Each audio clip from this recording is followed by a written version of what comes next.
channel. Today I am going to do example 9 and 10 of exercise 8.2 application of integrals. Example 6, 7, 8 you can see in the link description I have given. So let's do 9 sum. Using integration find the area of region bounded by a triangle whose vertices are this. पहले हम जो point है उसे हम 1 0 मान लेते हैं और जो दूसरा पॉइंट है हम उसे B मान लेते हैं और C को हम 3 1 मान लेते हैं.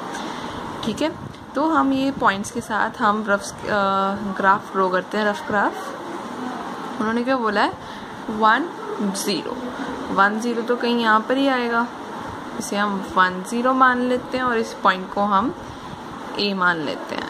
और 2 2 कहाँ पे होगा 2 2 हम यहाँ पर कहीं पे मान लेते हैं. ठीक है, ये हमारा 2 2 होगा और इस पॉइंट को हम B मान लेते हैं और 3 1 हम यहाँ पर कहीं पे मान लेते हैं. ठीक है, और इस पॉइंट को हम C मान लेते हैं. अब हम ट्रायंगल ड्रॉ करते हैं.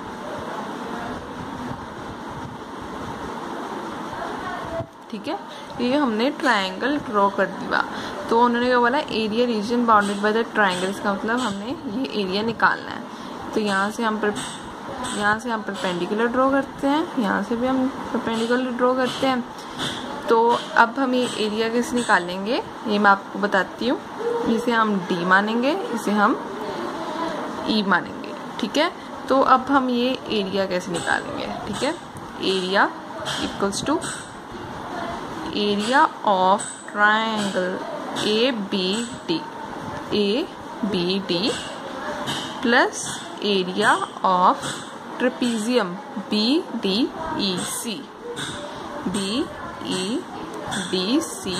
Minus area of triangle AEC. तो हमारे पास ये वाला एरिया आ जाएगा. Area of A triangle ADCE मान लेते हैं, ACE मान लेते हैं बस. ठीक है, तो अब हमारे पास ये तो आ गया. अब हम इसमें वो देखते हैं लिमिट्स कहाँ से कहाँ तक होंगी. पहले हम देखते हैं कि हम एरिया ऐसे निकालते हैं ना YDX integration of YDX plus YDX और इंटीग्रेशन ऑफ YDX और साथ में यहाँ पर लिमिट्स होती थी. पर आप यहाँ पर देखो, यहाँ पर हमें पॉइंट्स दिए हुए हैं, हमारे पास y की वैल्यू तो है ही नहीं. तो पहले हम यहाँ पर y की वैल्यू निकालेंगे. ट्रायंगल ABD में हम इक्वेशन ऑफ AB निकालते हैं और BEDC में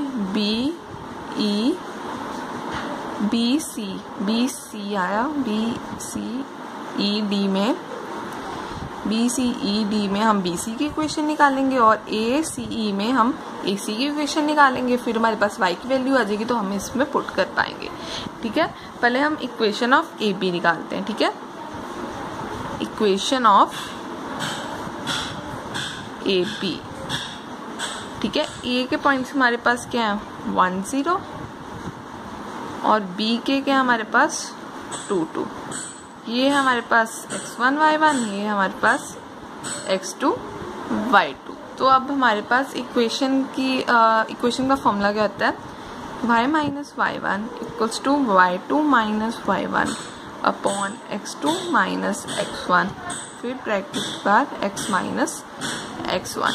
अब y माइनस y1 क्या है 0, y2 माइनस y1 2 माइनस 0 2 ही होगा और x2 minus x1 2 minus 1 1 x minus x1. ठीक है, अब y की वैल्यू हमारे पास क्या आ गई 2x माइनस 1. इसमें तो हम y की वैल्यू इसमें डाल देंगे ये वाली. अब BCED में हम BC की इक्वेशन निकालते हैं, जो y की वैल्यू आएगी हम इसमें डाल देंगे. ठीक है, अब इक्वेशन ऑफ BC.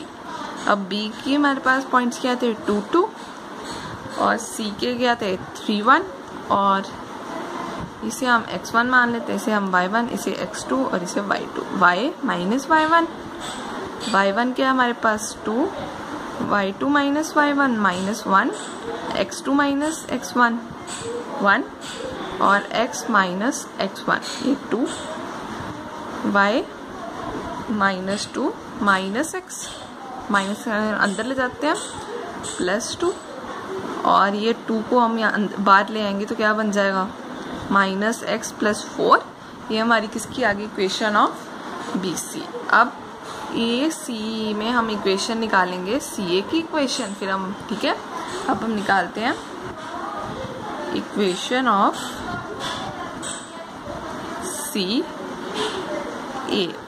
C के पॉइंट्स हमारे पास क्या हैं, 3 1 और A के पॉइंट्स क्या हमारे पास 1 0 और इसे हम x1 मान लेते हैं, इसे y1, इसे x2, इसे y2।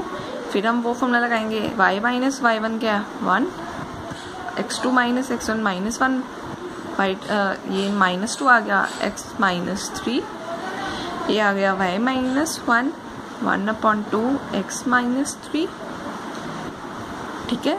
ये y -1 और 1/2 को अंदर लेकर जाते हैं, 1/2x -3/2, ठीक है। तो y = 1/2x -3/2 + 1 क्या होता है 2 -3 + 2 ये होता है -1/2। दोनों से इक्वेशन से 1/2 कॉमन निकाल लेते, क्या बन गया x -1। अब हम ये सारी y की वैल्यू जो हमने निकाली है इसमें पुट कर देते हैं, ठीक है।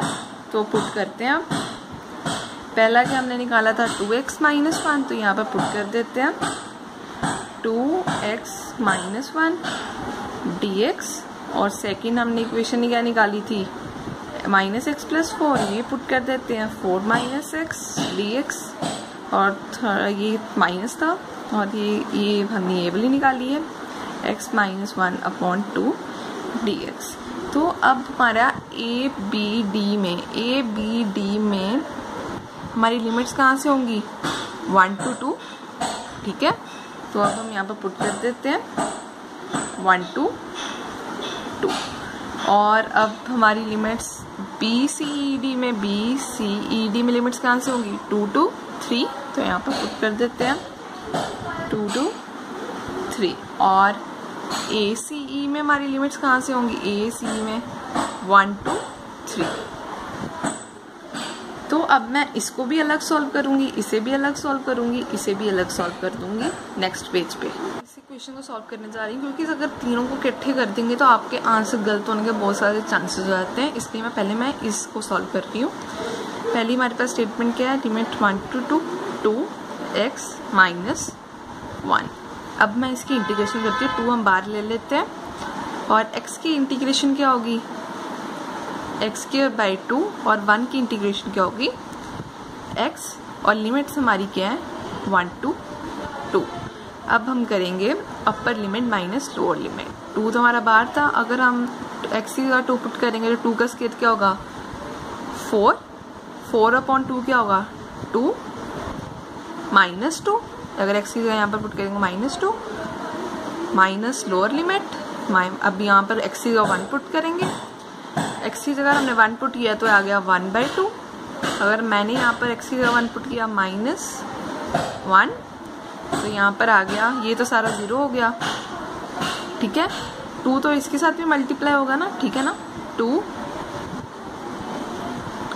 और ये माइनस को मैं अंदर ले जाती हूँ, ये वाले माइनस को अंदर ले जाती हूँ ना, -1/2 + 1, ठीक है। ये क्या आ गया 2 इसका एलसीएम लेके आया 1/2, ये इसका क्या आ गया 1 answer.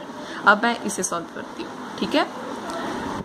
Limit 2 to 3 4 - x dx। अब इसकी इंटीग्रेशन करती हूँ, 4 की इंटीग्रेशन क्या होगी 4x और x की क्या होगी -x² और लिमिट्स 2 to 3, ठीक है। अब हम 3 की जगह x की जगह 3 पुट करेंगे तो आ गया 12।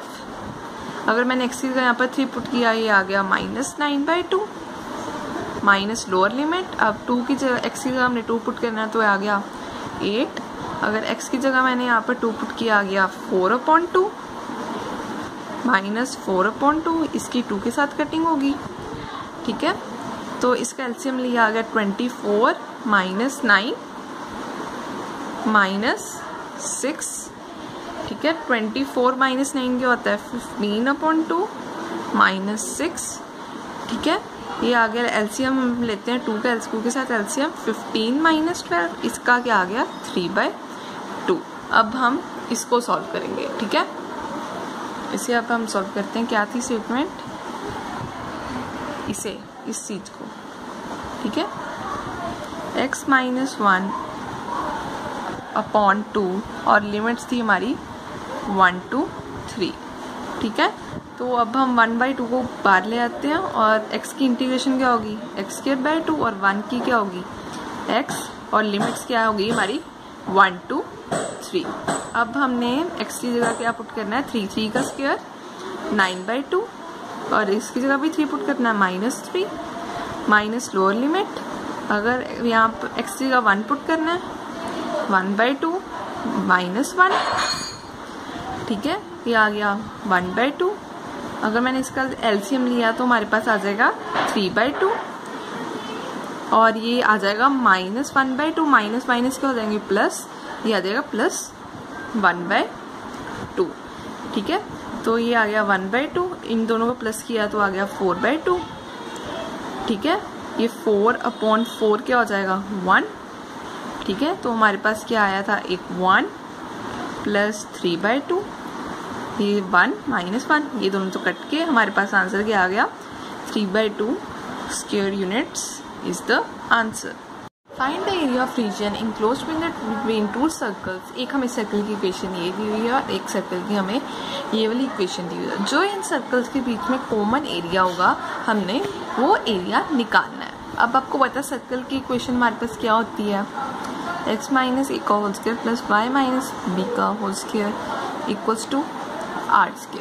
तो पहले हम जो हमें गिवन है वो लिख लेते हैं। सर्कल इक्वेशन एक हमें गिवन है x² + y² इक्वल्स टू 4। अब हम इसे कैसे लिख सकते हैं x² + y², 4 को कैसे लिख सकते हैं 2 का स्क्वायर तो 4 ही आएगा, ठीक है। इस केस में ना हमारे पास a है ना हमारे पास b है, इसका मतलब हमारे सेंटर्स क्या हो गए 0 0, क्योंकि हमारे पास a और b हमारे सेंटर्स होते हैं, ठीक है। इस केस में हमारे पास रेडियस क्या आ गया, अगर हम इसके साथ कंपेयर करें तो रेडियस क्या आ गया हमारा 2, ठीक है।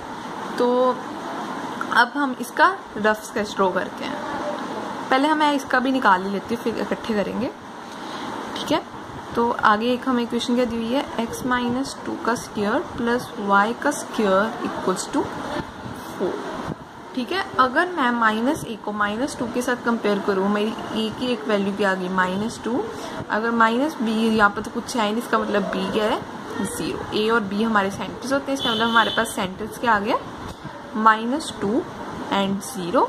और मैं 4 को कैसे लिख सकती हूँ 2 का स्क्वायर, तो अगर इसके r को इसके साथ r² को 2 स्क्वायर के साथ कंपेयर करूँ तो r की वैल्यू क्या आ गई 2। अब मैं इन दोनों का रफ स्केच ड्रॉ करती हूँ, ठीक है। तो ये देखो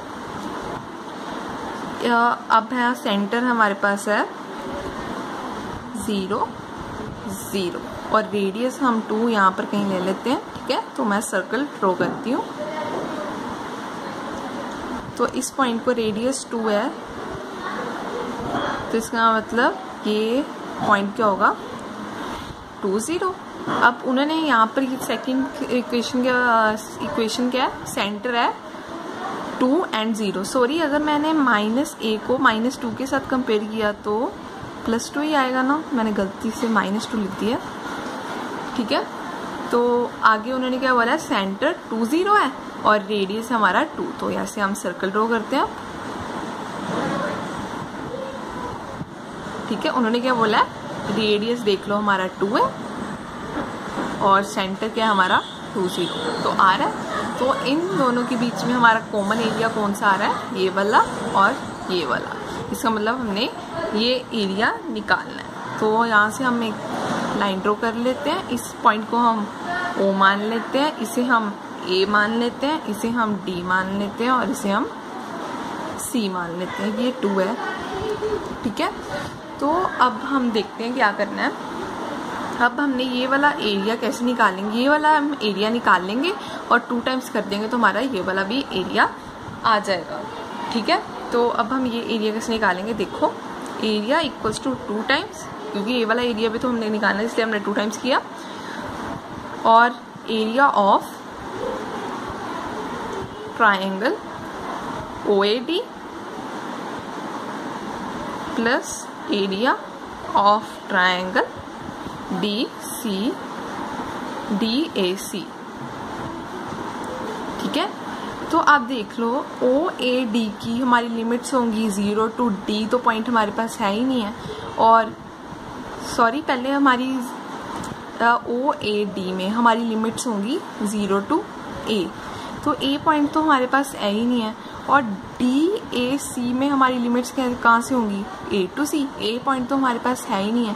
पहले हम दोनों सर्कल्स का पॉइंट ऑफ इंटरसेक्शन निकालते हैं, इससे हमारी वैल्यू आ जाएगी, तो हम फिर लिमिट्स भी डाल सकेंगे। ठीक है, तो एक हमारे पास सर्कल है x² + y² = 4 और एक है, अगर मैं 4 की यही वैल्यू यहाँ पर पुट कर दूंगी तो मेरा x की वैल्यू निकल आएगी।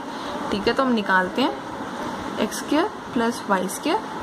यहाँ पर 4 की वैल्यू ये दी हुई है, तो हम 4 की जगह ये वाली वैल्यू पुट कर देते हैं।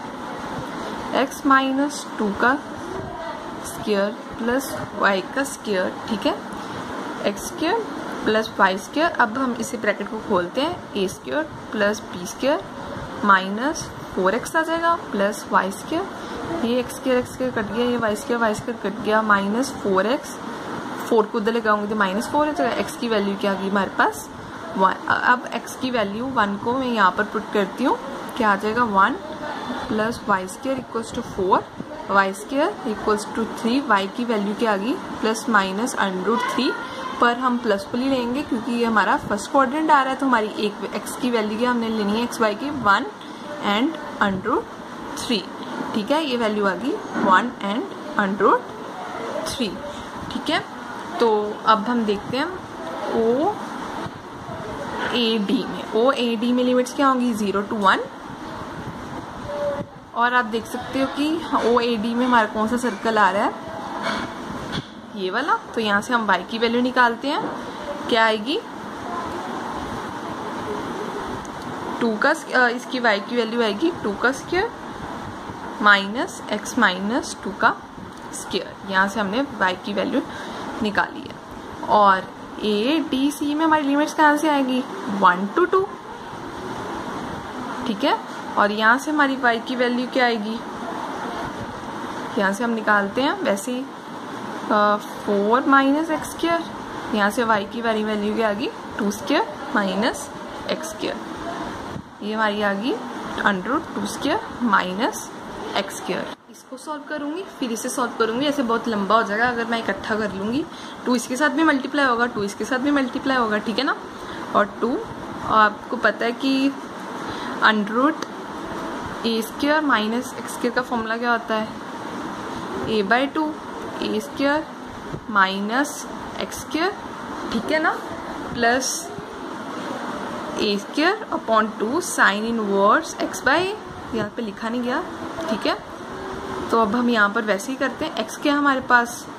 x - 2, तो यहाँ पर पुट करते हैं अपॉन 2 a² माइनस x², तो ऐसे ही आ जाएगा 2² माइनस x² और प्लस a² अपॉन 2। a² क्या हमारे पास? 2 का square 4 upon 2 sine inverse x क्या है हमारे पास? x - 2 अपॉन a के हमारे पास 2। और लिमिट्स हमारी कहाँ से है? 0 to 1। अब इन दोनों में से हम 1/2 कॉमन ले लेते हैं। अगर 2 बाहर आएगा तो 1 नहीं बन जाएगा, ये भी कट जाएगा, तो 1 आ गया। तो अंदर क्या रह गया? x - 2 का स्क्वायर माइनस x - 2 का square plus 4 sine inverse x - 2। और लिमिट्स क्या थी? 0 to 1। हम upper limit minus lower limit करते हैं। ठीक है, तो अगर मैं यहाँ पर 1 पुट करती हूँ तो आ गया 1 - 2। अगर यहाँ पर मैं 1 पुट करती हूँ, आ गया 2 का स्क्वायर क्या होता है? 4। अगर मैं यहाँ पर 1 पुट करती हूँ तो आ गया -1 माइनस माइनस क्या हो जाएगा? प्लस। ठीक है, तो यहाँ पर प्लस 2 मिनट, कुछ तो गलती हो रही है। यहाँ पर हमने 1 पुट किया तो ये आ गया 1 - 2। ठीक है, ये तो -2 है ना, 1 - 2, अगर x की जगह 1 - 2 और x की 4 √4 माइनस x की जगह हमने क्या करना है 1 - 2 का स्क्वायर, ये आ गया 1 - 2 और 4 ये अंदर क्या आ गया -1 का स्क्वायर क्या होगा 1 नहीं होगा, तो -1 आ गया, तो ये क्या आ गया -√3, ये हमारा क्या आ गया -√3। अगर यहाँ पर हम 1 पुट करेंगे x की जगह आ जाएगा 4 sin इनवर्स -1/2, ठीक है। अब हम माइनस करेंगे लोअर लिमिट, ठीक है, माइनस लोअर लिमिट। अगर हम यहाँ पर 0 पुट करेंगे तो ये हमारा सारा ही 0 हो जाएगा, ठीक है। अब हम इसमें पुट करते हैं तो क्या आएगा 4 sin इनवर्स 0 की जगह 2 यहाँ से कॉमन निकाला था, यहाँ से तो हम कॉमन निकाल ही नहीं लगते क्योंकि एंगल होता है, ये यहाँ से तो कॉमन निकाल दिया, मैंने यहाँ पर गलती से 2 नहीं लिखा, ठीक है। तो यहाँ पर हमने 0 पुट किया तो आ गया -2/-1 क्या होगा -1, ठीक है। तो ये हमारा आ गया, तो ये आ गया -√3 माइनस, तो क्योंकि अगर हमारे पास साइन -θ हो तो हम उसे कैसे लिख सकते हैं -sin θ, ठीक है। -4 sin 1/2 क्या होता है π/6 और ये माइनस क्या हो जाएगा +4 sin इनवर्स 1 कहाँ पर होता है π/2 पे, ये आ गया -√3, ये इसके साथ कटिंग होगी, ये आ गया -2π/3 + 2π। अब हम इसे सॉल्व करते हैं, ठीक है। तो 2 इसके साथ भी 2 आएगा, 1/लिमिट्स 1 to 2 और 2² -x², तो हम वही फॉर्मूला लगाते हैं इंटीग्रेशन ऑफ a² - x² का, ठीक है। इसका फॉर्मूला क्या होता है x/2, मैं सीधे फॉर्मूले में लगा रही हूँ, 4 - x² + 4/2 sin इनवर्स x/2 और लिमिट्स हमारी 1 to 2, ठीक है। अब हम यहाँ से फिर से हम 2 कॉमन निकालेंगे तो 2/2 क्या हो जाएगा 1, तो हम ऐसे लिख सकते हैं x4 - x² + 4 sin इनवर्स 2 इसके नीचे से नहीं जाएगा क्योंकि ये एंगल होता है, एंगल से हम कभी कॉमन नहीं निकाल सकते, x/2 और हमारी लिमिट्स क्या है, सॉरी ये ब्रैकेट यहाँ पर नहीं है, यहाँ पे है, लिमिट्स 1 to 2। अब हम upper limit minus lower limit करते, अगर हमने 2 यहाँ पर पुट किया तो आ गया हमारा 2, अगर हमने 2 यहाँ पर पुट किया तो आ गया 4 - 4 क्या होगा 0 है, तो 4 फिर पूरा 0 हो गया, ठीक है। अगर हमने 2 यहाँ पर पुट किया आ गया हमारे पास 4 sin इनवर्स 1 2/2 क्या होगा 1। अब माइनस लोअर लिमिट, अगर हमने यहाँ पर पुट किया 1 को, ये आ गया 1, ठीक है, और ये आ गया 1 यहाँ पर पुट किया तो आ गया 4 - 1 √3, अगर हमने 1 यहाँ पर पुट किया तो आ गया -4 sin इनवर्स 1/2 और sin इनवर्स 1 कहाँ पर होता है π/2 पे, -√3 और sin इनवर्स 1/2 कहाँ पे होता है π/6 पे, ठीक है। ये आ गया 2π -√3 -2π/3। अब हम इन दोनों को प्लस करते हैं क्योंकि हमारा क्या था फॉर्मूला प्लस में था ना, तो हम इन दोनों को प्लस करते हैं, -√3 -2π/3 + 2π + 2π -√3 -2π/3।